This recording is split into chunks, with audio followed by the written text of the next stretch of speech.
আরেকটি কেন্দ্রে 100% ভোট দেখানো হয়েছে, যেটা অসম্ভব। মুদ্রা কথা হলো, অনেকগুলো সেন্টারের রেজাল্ট শিটে শুধুমাত্র প্রিজাইডিং অফিসারের স্বাক্ষর আছে, কোনো পোলিং এজেন্টের স্বাক্ষর নাই, যাহা আইনত অবৈধ। তার মধ্যে আমাদের কুড়িগ্রামের যে সোহেল হোসেন কায়কোবাদ, ওনার 9টি আসনের 9টি কেন্দ্রের ভোট কেন্দ্রের যে ফলাফল শিট, সেখানে কোনো প্রিজাইডিং অফিসারের স্বাক্ষর নয়। আরেকটি কেন্দ্রে 100% ভোট দেখানো হয়েছে, যেটা অসম্ভব। বিকাশ পেমেন্টে 10,000 টাকার বেশি অফার, শপিং চলছে তো। আবার এমদাদুল হক ভরসা, তার হলো 25টি কেন্দ্রের ফলাফল শিটে দেখা গেছে যে কোনো পোলিং এজেন্টের স্বাক্ষর নাই।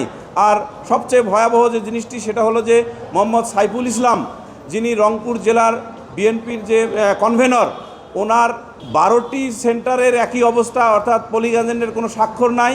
আরেকটি ভয়াবহ ঘটনা ঘটেছে, যেটার পত্রিকা কাটিং আমরা দিয়েছি। ওই এলাকায় গোলসিল ব্যবহার করা হয়েছে, অর্থাৎ একজন সাধারণ মানুষ যখন ভোট দিতে যায়, তখন তাকে এই প্রিজাইডিং অফিসাররা, যারা কনস্পিরেসি করে তাকে হারিয়ে দিয়েছেন বলে আমরা অভিযোগ করেছি, সেই প্রিজাইডিং অফিসার, সহকারী প্রিজাইডিং অফিসার, সেই সহজ সরল ভোটারদের কি করেছে, একটা গোলসিল দিয়েছে, যে গোলসিলটা সাধারণত ব্যালট পেপারের নিচে পিছনে থাকে, যেটা সাধারণত প্রিজাইডিং অফিসার এবং সহকারী প্রিজাইডিং অফিসার স্বাক্ষর করে ব্যালট পেপারটা ভোটারকে দেন। ওনারা দিয়েছেন এই সহজ সরল ভোটারদেরকে গোলসিলটা। তা গোলসিল যখন মেরে এনে দিয়েছে, কাউন্টিংয়ের সময় এই গোলসিল মারা ধানের শীষ ভোটগুলোকে বাতিল করেছেন।